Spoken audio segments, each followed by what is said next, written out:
Hello guys and welcome to this new session of survey and geometrics. ठीक है, तो सर्वे की इस क्लास में आपका बहुत बहुत स्वागत है। और गाइस अब तक हम लोगों ने सर्वे में इंट्रोडक्शन पढ़ लिया है, कैसे सर्वेइंग करते हैं, क्या होती है सर्वेइंग, वो हमने पढ़ लिया है। और फिर उसके बाद सर्वेइंग के हमने फंडामेंटल्स भी हमने सीख लिए, लीनियर मेजरमेंट सीख लिया है, वर्नियर को चलाना सीख लिया है। और अब हम एक नए कॉन्सेप्ट की तरफ बढ़ रहे हैं, कॉन्सेप्ट ऑफ श्रंक स्केल। देखिए क्या होता है concept of shrunk scale. Heading डाल दीजिए कौन। और ये बहुत ही इंटरेस्टिंग, इतना इंटरेस्टिंग टॉपिक है ना, मजा आ जाएगा आपको।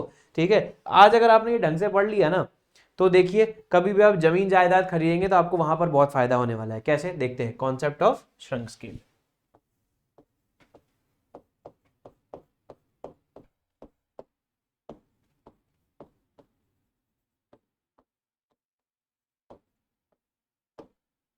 देखिए कॉन्सेप्ट ऑफ श्रंक स्केल, इसको समझने के लिए मान लेते हैं ये कोई एक मैप है। पुराने जमाने में कपड़ों के मैप होते थे ना,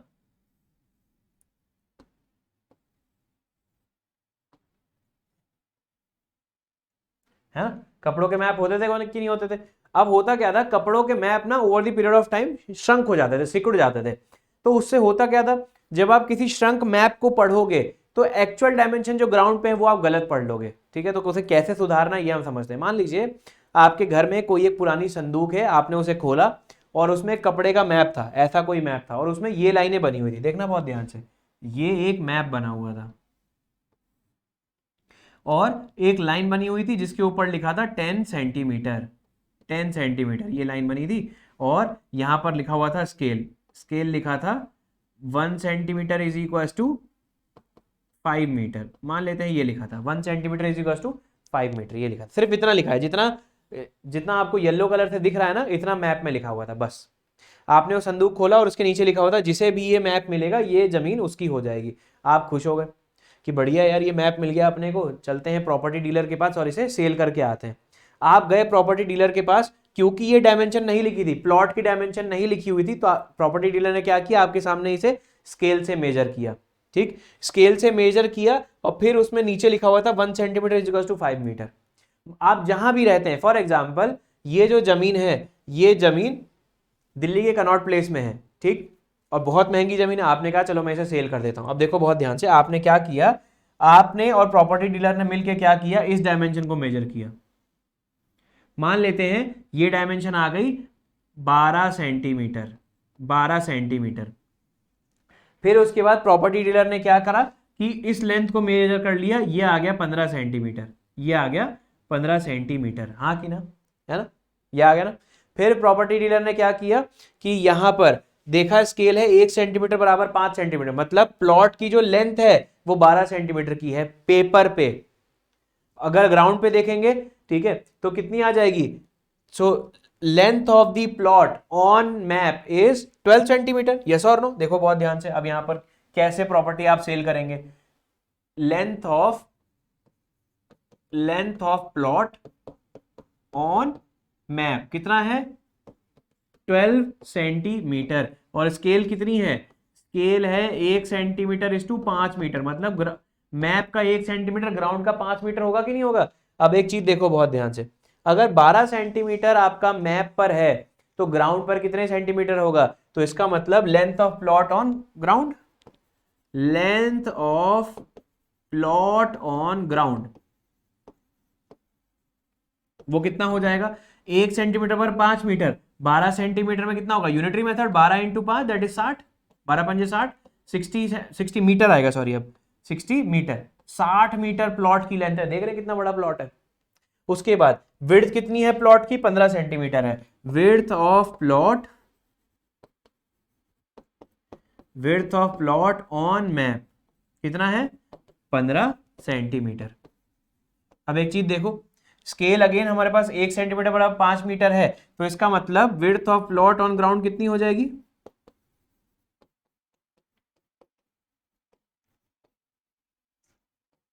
ये कितना हो जाएगा, 15 × 5, 15 × 5 यानी 75 मीटर हो जाएगा। काफी बड़ा प्लॉट है यार ये तो, 75 मीटर, हाँ कि ना,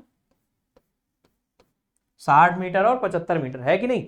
अब देखो तो क्या है, what is the area of the plot on the ground, क्योंकि आप जो जमीन बेचोगे वो किसके हिसाब से बेचोगे, जो ग्राउंड पे है उसके हिसाब से तो बेचोगे, पर स्क्वायर मीटर, पर स्क्वायर फीट, ओके, गज के हिसाब से। क्या होता है, ग्राउंड पे ही तो है वो चीज, मैप वाली चीज थोड़ी बेचोगे, 20 सेंटीमीटर का प्लॉट थोड़ी ना है, ग्राउंड पे तो 60x75 का है ना।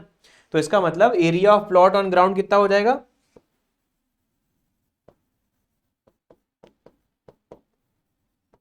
Area of plot on ground, this will B 60x75, 60x75, देख लो कितना आ जाएगा। तो ये आपका आ जाएगा, इतना एरिया है, इतने स्क्वायर मीटर, इतने स्क्वायर मीटर है, तो ये आपका आ गया 4500 आ गया, ठीक है ना, 4500 मीटर स्क्वायर। क्लियर है। अब प्रॉपर्टी डीलर ने बोला कि सर मैं तो यहां पर आपकी जमीन को 1000 रुपए दूंगा 1 स्क्वायर मीटर के, चलो मान लेते हैं फॉर एग्जांपल, जो भी आर्बिट्ररी रेट है, ठीक है, मैंने एग्जांपल कनॉट प्लेस कर लिया, इतना तो नहीं होगा, ज्यादा ही होगा। तो मैंने बोला कि ठीक है चलो जो भी पैसा आ रहा है कि मेरे तो फ्री है बराबर ही है, तो मैंने बोला कि ठीक है। सो what is the property rate, property rate कितना है, प्रॉपर्टी रेट है इज 1000 रुपीज या 1000 रुपीज पर स्क्वायर मीटर, पर स्क्वायर मीटर, 1 स्क्वायर मीटर का दाम है 1000 रुपए, अपनी प्रॉपर्टी कितनी है 4500 है, 4500। सो what is the valuation, property की वैल्यूएशन करिए, प्रॉपर्टी की अगर मैंने वैल्यूएशन की तो 4500 इंटू 1000, तो कितना आ गया, तो 45000000, कितने रुपए आ गए, 45 लाख की जमीन है। आपने क्या किया, प्रॉपर्टी डीलर ने आपको 45 लाख रुपीस दिए, आप खुश हो गए, वाह यार 45 लाख रुपए अपने जेब में आ गए। बट आपने एक गलती कर दी इस पूरी चीज में, क्या गलती करी है, आपने ये नहीं देखा कि यार ये तो मैप श्रंक हो गया है, मैप अगर श्रंक हो गया है, आज अगर 12 सेंटीमीटर है तो उस जमाने में ज्यादा रही होगी कि नहीं रही होगी, और जो प्रॉपर्टी खरीदी गई होगी वो उस जमाने के हिसाब से खरीदी गई होगी ना, हाँ कि ना, क्योंकि ग्राउंड पे जो प्रॉपर्टी वो थोड़ी ना सिकुड़ेगी, मैप सिकुड़ा है, और यही आपने गलती कर दी यहां पर, यस और नो। अब पॉइंट आता है कि एक्चुअल वैल्यूएशन क्या होगा प्लॉट का, एक्चुअल वैल्यूएशन क्या होगा ये अब अपने को समझना है। देखो है ना इंटरेस्टिंग चीज, बिल्कुल बिल्कुल प्रैक्टिकल चीजें हैं कि नहीं है। अब देखो बहुत ध्यान से, बहुत ध्यान से देखते हैं, आपको कैसे पता चला ये कितना सिकुड़ा हुआ है। देखो उस जमाने में ये लाइन बनी हुई थी 10 सेंटीमीटर की, आज जब मैंने ये मेजरमेंट देखा, चेक किया, तो मैंने देखा ये कितना आ रहा है, ये 9.5 सेंटीमीटर आ रहा है, या मैंने वाइट से लिख दिया ये, मतलब आज जब मैंने मेजर किया तो ये कितना आ रहा है 9.5 सेंटीमीटर। मतलब क्या हो गया, मतलब ये हुआ कि आज जो 9.5 सेंटीमीटर है उस जमाने में 10 सेंटीमीटर रहा होगा, ज्यादा रहा होगा, आज अगर 12 सेंटीमीटर तो उस जमाने में ज्यादा रहा होगा, और प्रॉपर्टी किसके हिसाब से खरीदी गई होगी, ओरिजिनल डायमेंशन के हिसाब से खरीदी गई होगी। आज अगर 15 सेंटीमीटर तो उस जमाने में ज्यादा रहा होगा, कितना ज्यादा रहा होगा, हम यूनिटरी मेथड लगाते हैं, 10 centimetre, now a line okay is read as 9.5 centimetre, 10 centimetre line on a map is now read as 9.5 centimetre, बिल्कुल ऐसी लाइन मिलेगी आपको एग्जाम में, ठीक है, 10 सेंटीमीटर ऑफ अ लाइन, तो ये करेक्ट एक्सप्लेनेशन है, करेक्ट वैल्यूएशन मैं यहां पर निकाल रहा हूं, करेक्ट वैल्यूएशन, करेक्ट वैल्यूएशन निकालते हैं। देखो 10 centimetre line on a map, on a map is now read as, is now read as 9.5 centimetre, ठीक है, मतलब आज के 9.5 सेंटीमीटर उस जमाने के कितने थे, 10 सेंटीमीटर थे ना, यस और नो, हाँ कि ना, यस और no. So today's 9.5 centimetre will be 10 centimetre at that time, ऐसा क्यों हुआ, क्योंकि मैप श्रंक हो गया, okay. So today's 9.5 centimetre was 10 centimetre at that time. So today's 1 centimeter will be how much centimeter at that time? 10 divided by 9.5. This much centimeter at that time. तो ये कितना आ जाएगा 10 divide by 9.5. So this will be 1.05. ठीक है, तो एक और चीज 12, और प्लॉट की लेंथ कितनी है, देखो प्लॉट की लेंथ कितनी मानी है, 12 मानी है ना, वो आज की है, वो आज की है। आज के 12 सेंटीमीटर उस जमाने के कितने रहे होंगे? 10 divide by 9.5 into 12 eight that time, eight that time. ठीक है, तो इसको हमने मल्टीप्लाई कर दिया 12 से, सो दिस इज नथिंग बट 12.63। तो ये कितना आ गया? 12.63 सेंटीमीटर। अब देखो बहुत ध्यान से, प्लॉट की विड्थ कितनी है? 15 है। देखो बहुत ध्यान से, यहाँ पर 15 है ना, 15 है ना। तो आज के 15 सेंटीमीटर उस जमाने के कितने रहे होंगे, ये निकाल लेते हैं हम लोग। So today's 15 centimetre will B how much centimetre at that time? 10 divide by 9.5 into 15 into 15, this much centimetre at that time, eight that time. तो ये कितना हो जाएगा? 10 डिवाइड बाई 9.5, और ये हमने क्या कर दिया, इसे 15 निकाल लिया, इंटू 15, दिस विल बी 15.78, 15.78। तो इसका मतलब एक्चुअल जो एरिया है प्लॉट का ग्राउंड पे वो कितना हो जाएगा? Actual area of plot on ground. So ये हम निकाल लेते हैं, actual area of plot on ground. ठीक है, on ground, this will be, dimension multiply कर लीजिए। तो ये आपकी है 12.63, और ये कितनी है? ये है दोस्त आपकी 15.78, यहां से निकाल लीजिए, this much metre square, this much. अब ये देखिए, ये क्या है? सेंटीमीटर सेंटीमीटर है, ये है ना, सेंटीमीटर सेंटीमीटर है। तो अब आप एक चीज देखो, इसे सॉल्व करने से पहले आपने देखा ये एक्चुअल लेंथ आपने निकाल ली, एक्चुअल विड्थ निकाल ली। तो what is the actual length of the ground on the plot? Actual length जो आपकी है, the actual length of plot on ground, on ground. तो देखो मैप पर कितना है? मैप पर है दोस्त 12.63 इंटू स्केल कितनी है? क्योंकि स्केल है आपकी, स्केल है 1 centimetre is to 5 metre. Map पर एक चीज 1 सेंटीमीटर की, ग्राउंड पर 5 की होगी, तो ये कितना हो जाएगा? 12.63 इंटू 5, तो एग्जैक्टली आ जाएगा 63.15 मीटर, 63.15 मीटर। अब देखो एक्चुअल विड्थ ऑफ प्लॉट कितने हो जाएगा ग्राउंड पे? Actual width of plot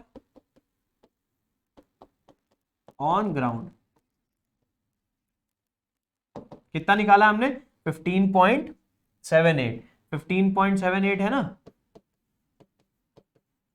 into 5। ठीक है, तो ये निकाल लीजिए, 15.78 into 5, so this will be 78.90 metre. So आप देखो यहां पर बहुत ध्यान से, what is the actual area of plot on ground? Actual area of plot on ground देखो कितना हो जाएगा? 63.15 इंटू 78.9, दिस विल बी, निकाल लीजिए, this will be metre square. 63.15 और कितना है? 78.9, तो this will be 4982.53 metre square. आई बात समझ में? तो अगर इतने मीटर, अभी रेट क्या रेट था, प्रॉपर्टी डीलर क्या रेट बोला था? 1000 रुपीज पर square metre. So what is the actual valuation? Okay, actual valuation of plot on ground, या एक्चुअल वैल्यूएशन ऑफ प्लॉट भी लिख सकते हैं सिर्फ। ठीक है, तो ये कितना हो जाएगा? 4982.53 इंटू 1000, यस और नो, इतने रुपीज हो जाएगा। देखो कितना आ रहा है, ये 1000 से मल्टीप्लाई करेंगे तो देखो 498253 और एक जीरो और आ जाएगा, तो 49,82,000 की हो जाएगी। तो रफली अराउंड 49 लाख है ना, 49,82,000 के लगभग हो गई। ठीक है, यस और नो? तो देखो ना आपको कितना घाटा हुआ था, अकॉर्डिंग टू प्रॉपर्टी डीलर आपकी प्रॉपर्टी कितने में सेल हो रही थी? 45 लाख की। देखो 4,82,000 रुपए का घाटा हो रहा था कि नहीं हो रहा था? जस्ट बिकॉज कि आपको सर्वेइंग की नॉलेज नहीं थी। यस और नो? और ये रेट तो मैंने बहुत कम बताए हैं, और प्राइम लोकेशन पे ऐसी कोई प्रॉपर्टीज होती हैं तो बहुत, आप देखो कितने पैसे आपने सेव कर लिए, 45 लाख रुपए, और यहां पर आप देख सकते हैं 49,82,000 है ना, 82,530। तो आपका जो प्रॉफिट हुआ, अगर आपने ये चीज ध्यान रखी तो 4,82,530, रफली अराउंड 5 लाख रुपए का घाटा हो रहा था। आपको समझ में आया? So this is how we calculate the actual area of the plot if the map has shrunk. So this is by unitary method. ये है यूनिटरी मेथड। समझ रहे हैं आप मेरी बात को? सो करेक्ट वैल्यूएशन, ये कौन सा मेथड है? ये है यूनिटरी मेथड। यूनिटरी मेथड यार, कभी भी सर्वे में फंसो ना आप, कभी भी सर्वे, क्योंकि कैलकुलेशन ही कैलकुलेशन है पूरी सर्वे में। थियरी कम है, कैलकुलेशन ही कैलकुलेशन है। साइड पे क्या है? सर्वे का कैलकुलेशन ही तो होता है। आपको लेंथ निकालनी है, एरिया निकालना है, वॉल्यूम निकालना है, एंगल निकालना है, ठीक है? तो सिर्फ कैलकुलेशन का ही खेल है पूरी सर्वे में। और देखो, जब भी कभी पूरी सर्वे में फंसते हो तो हमेशा ध्यान रखना कि आपको क्या मेथड यूज करना है। आपको यूज करना है यूनिटरी मेथड, ठीक है? एक केला 10 रुपए का है तो 1 दर्जन केले कितने होंगे? 120 रुपए के होंगे। सिंपल मल्टीप्लाई कर दीजिए, आपका आंसर आ जाएगा, ठीक है? So this is the method, this is known as unitary method. तो ये आसान मेथड है, यूनिटरी मेथड। क्लियर है? So this is unitary method. Now will move ahead. एक और मेथड हम लोग देखते हैं जो टेक्निकल मेथड है थोड़ा सा, जिसे बोलते हैं concept of shrinkage factor. Concept of shrinkage factor निकालते हैं। पहले आप लोग इतना लिख लीजिए।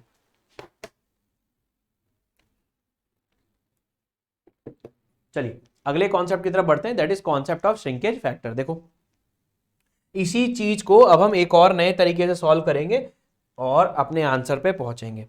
तो next is concept of shrinkage factor. Concept of shrinkage factor बोल सकते हैं या श्रंक स्केल भी बोल सकते हैं।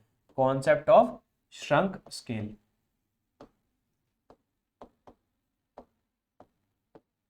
Concept of shrunk scale. देखो तो इसमें दो फॉर्मूले हैं, पहले मैं दोनों फॉर्मूले लिख देता हूं, फिर आपको मैं समझा दूंगा कि ये एक्चुअली इनका फिजिकल सिग्निफिकेंस क्या है, क्या मतलब है इनका, क्या ये बता रहे हैं, ठीक है ना? तो सबसे पहले हमें निकालना है shrinkage factor.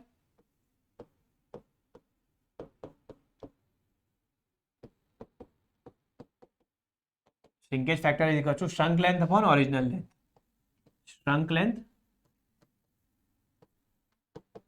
Upon original length.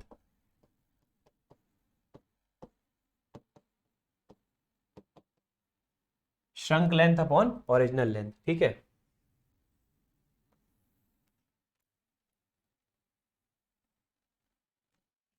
Shrunk length upon original length. Clear है? इतनी बात समझ में आ रही है? और दूसरा फॉर्मूला क्या होता है? श्रिंकेज फैक्टर होता है, ठीक है ना? Shrinkage factor.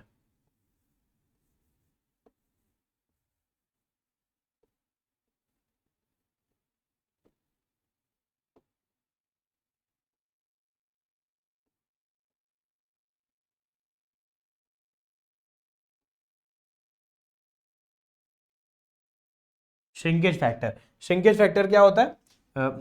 Shrunk length, so sorry, shrunk length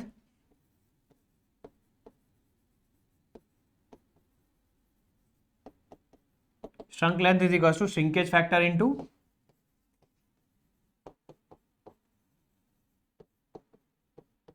into original scale.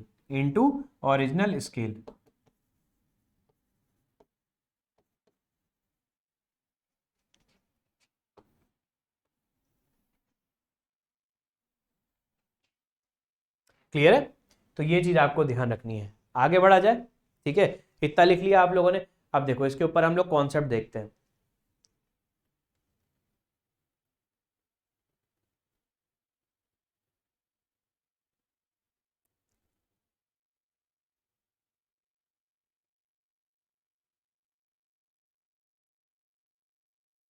तो देखो बहुत ध्यान से, दोनों में बस मेजर मतलब क्या है कि आपको जो आंसर आएगा ना वो एग्जैक्टली तो सही नहीं होगा, दोनों से वेरिएशन आएगा, मगर क्या है कि दो मेथड है, दोनों से आप किसी से भी आप आंसर निकाल सकते हैं। इतनी बात समझ में आ रही है, किसी से भी आप आंसर निकाल सकते हैं। तो देखो बहुत ध्यान से, पिछले ही क्वेश्चन को हम लोग सॉल्व करते हैं जो कि ये था।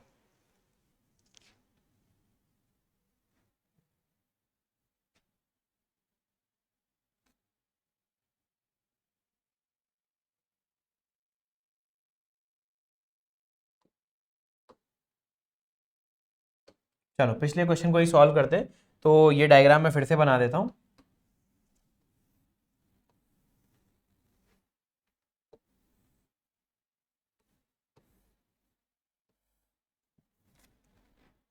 पंद्रह और 12 था ना, 12 और 15 था।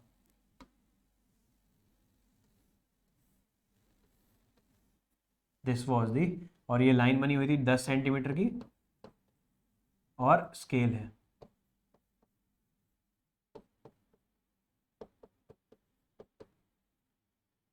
क्लियर, ये था मैप। अब आपने क्या किया, आज मेजर किया 15, 12 था ना, 12, 15। So this is 12, this is 15 centimetre. 12 centimetre और 15 सेंटीमीटर। क्लियर है ये वाली बात। अब देखो बहुत ध्यान से, सबसे पहले तो मैं क्या निकालूंगा, श्रंक स्केल निकालूंगा।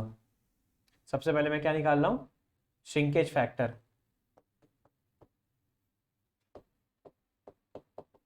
Shrinkage factor is equal to shrunk length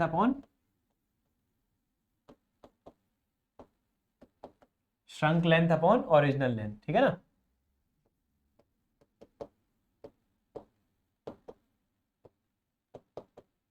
shrunk length upon original length. अब देखो बहुत ध्यान से, श्रंक लेंथ कितनी है, श्रंक लेंथ, अब देखो जब आपने यहां पर देखा तो ये कितना हो गया, 9.5 सेंटीमीटर हो गया।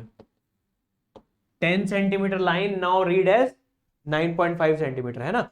10 centimetre line now read as 9.5 centimetre. Clear है। तो श्रंक लेंथ आपकी है 9.5 सेंटीमीटर, ओरिजिनल लेंथ आपकी है 10। सो this will B, shrinkage factor is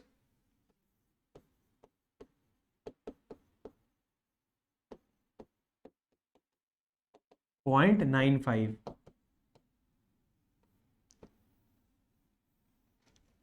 shrinkage factor is 0.95। अब उसके बाद हमें क्या निकालना है, श्रंक स्केल निकालना है। ठीक है, श्रंक स्केल क्या होता है, देखो बहुत ध्यान से।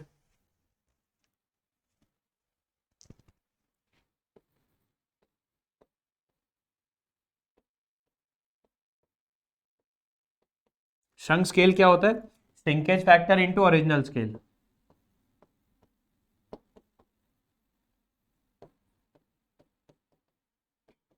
Shrinkage factor into original scale, ठीक है।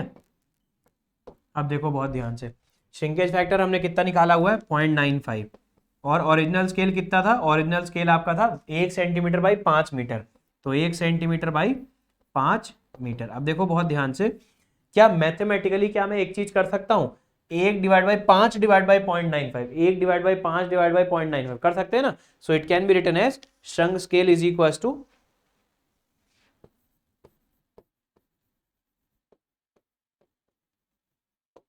1 डिवाइड बाई 5 डिवाइड बाई 0.95। हाँ कि ना, ये किया जा सकता है कि नहीं किया जा सकता है, यस और no. So this will be 1 centimetre by, तो ये मॉडिफाइड स्केल आ गई, 5 डिवाइड बाई 0.95। हमेशा ये 5 से बड़ा ही होगा।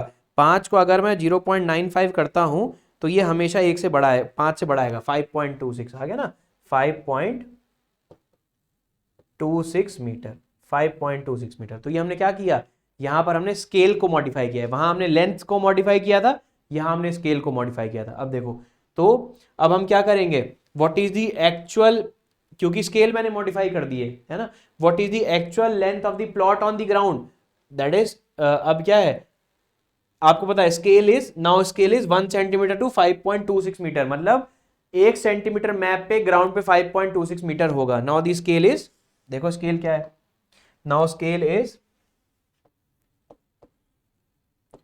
1 सेंटीमीटर इज टू 5.26 मीटर। मतलब क्या हो गया, 1 centimetre on map will be 5.26 metre on ground, हाँ कि ना, क्लियर है। चलो, इसका मतलब लेंथ ऑफ प्लॉट कितना है, लेंथ ऑफ प्लॉट देखो कितना है, 12 है ना, 12 और 15 है ना, 12 और 15। So length of plot on ground is, length of plot on ground कितना आ जाएगा, 12 इंटू 12 सेंटीमीटर है ना, 1 सेंटीमीटर इतने मीटर है, 12 सेंटीमीटर कितना होगा, 5.26 मीटर, 5.26 इतने metre. And what is the width of plot on ground, width of plot on ground, this will be 15 into 5.26 इतने metre. So what is the actual area of, so what is the actual area of plot on ground? Okay, actual area निकाल लीजिए। तो देखो ये कितना है, 12 into 5.26, so this is 63.12 और 15 into 5.26, so this will be 78.90। तो actual area of plot on ground कितना हो जाएगा, 63.12 इंटू 78.90 इतने मीटर स्क्वायर। यही निकालना होता है आपको, यही निकालना होता है। और अगर आपको बोल देगा इतनी वैल्यूएशन है, मतलब इतना स्क्वायर रुपए, इतने मीटर, इतने रुपए पर स्क्वायर मीटर, तो आप वैल्यूएशन में निकाल सकते हैं। तो 78.9 इंटू 63.12, तो ये आ गया सेम, लगभग वही आ गया 4980.168। तो वही अगर क्या था, लगभग वही आ गया ना, है ना। अब अगर 1000 से मल्टीप्लाई कर दूंगा तो क्या वैल्यूएशन हो जाएगी, 49,80,168, मोर और लेस वही आंसर आ गया। यस और नो। तो ये आपसे निकाला जाता है। This is the another method that is known as concept of shrinkage factor या concept of shrunk scale. Clear. तो आपको एक नोट लिखना है, यूनिटरी मेथड में हमने क्या किया था, देखो बहुत ध्यान से, यूनिटरी मेथड को हमने क्या किया था कि हमने लेंथ चेंज करी थी, 12.63 15.78। यहां पर हमने क्या किया है, in order to get the actual area हमने 12 को ही मल्टीप्लाई किया है, मगर किससे, 5.26 से। तो unitary method is based on changing the dimensions of the plot and shrinkage factor works on the principle that we will change or correct the scale of the drawing. Clear है। तो ये note के form में मैं लिख देता हूं, ठीक है ना। तो क्या नोट है दोस्त, इसमें नोट आप लिख लीजिए, unitary method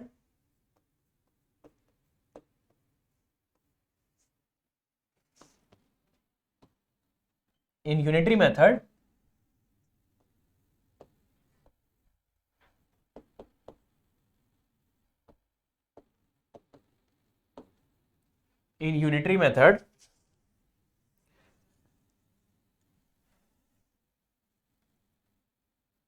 works on modifying the dimensions of the plot, modifying dimensions of plot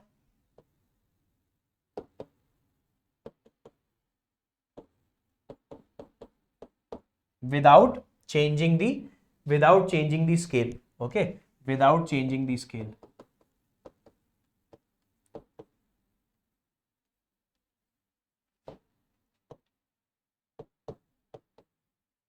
और in shrinkage shrunk scale concept, in shrunk scale method,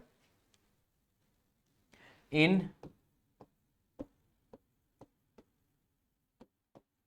shrunk scale method works on modifying the scale, works on modifying the scale, works on modifying the scale of map without changing the dimensions of plot, without changing the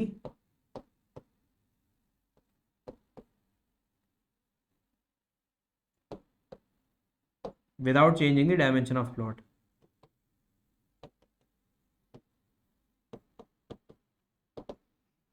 without changing the dimension of plot.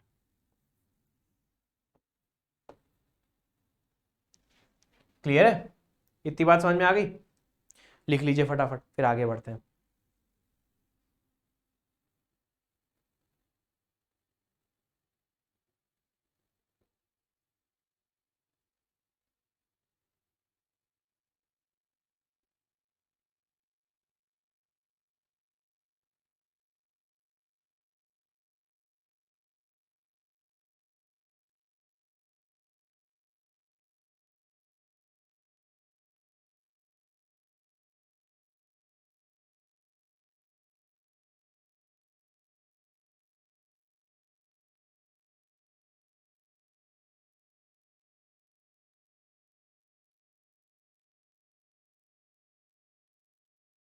Clear है? इसके ऊपर एक question कर लेते हैं अपन, है ना? इसके ऊपर एक क्वेश्चन कर लेते हैं और फिर ये अपना टॉपिक खत्म हो जाएगा, फिर ये अपना चैप्टर भी खत्म हो जाएगा। ठीक, क्वेश्चन क्या है? देखो पहला क्वेश्चन इसके ऊपर हम लोग कर रहे हैं,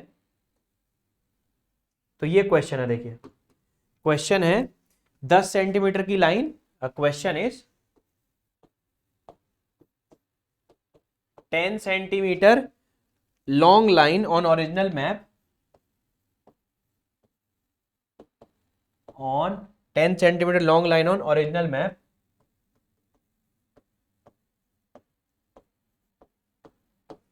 is now read as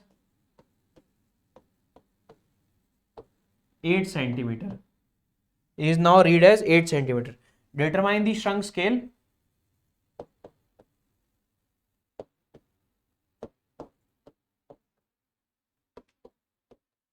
Determine the shrunk scale if the original scale of drawing was, if the original scale of drawing was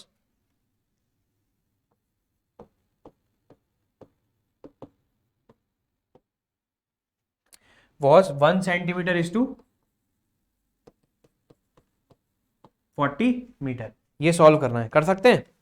फटाफट सॉल्व करो।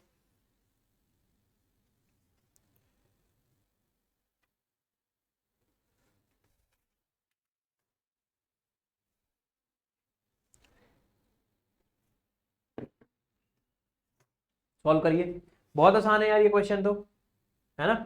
किया जा सकता ना ये क्वेश्चन? किया जा सकता ना ये क्वेश्चन, हाँ या ना? जल्दी जल्दी बताइए।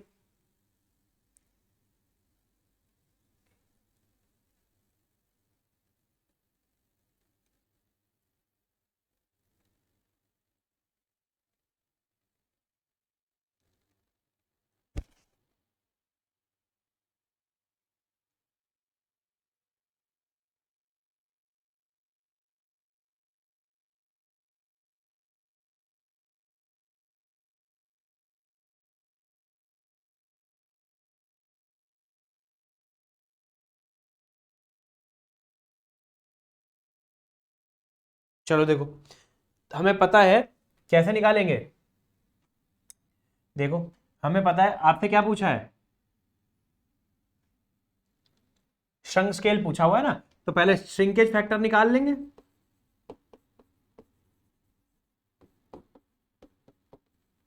Shrunk length upon original length,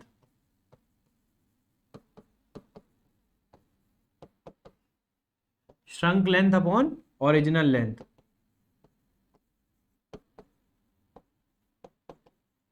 अब श्रंक लेंथ कितनी है? श्रंक लेंथ है 8 सेंटीमीटर। 10 सेंटीमीटर की लाइन 8 सेंटीमीटर हो गई है ना। देखो 10 सेंटीमीटर की लाइन कितनी हो गई है? 8 सेंटीमीटर की हो गई है, तो इसका मतलब श्रंक हो गया 8 और ओरिजिनल है 10, इसका मतलब 0.8 हो गया कि नहीं हो गया? 0.8 हो गया। अब उसके बाद आपको क्या चाहिए? श्रंक स्केल चाहिए। श्रंक स्केल क्या होता है? Shrinkage factor into original scale होता है।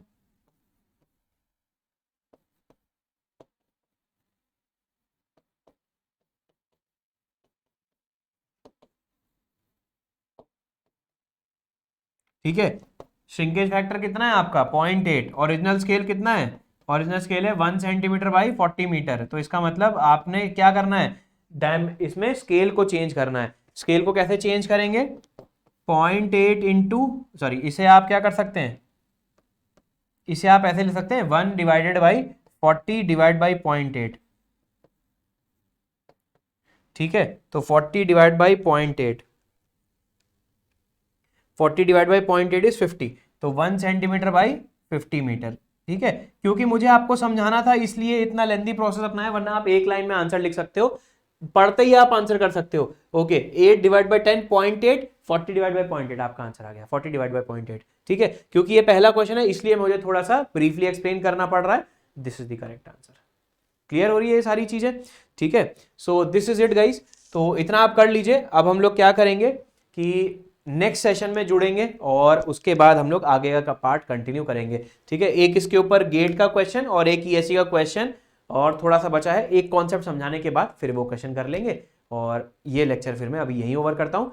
मिलेंगे अगले लेक्चर में, पूरी एनर्जी के साथ पढ़ेंगे यार, रिवाइज करते रहिए और नोट्स जरूर पढ़ते रहिएगा। नोट्स में आपको सारी चीजें मिल जाएंगी, एक एक क्वेश्चन आपको कवर हो जाएगा।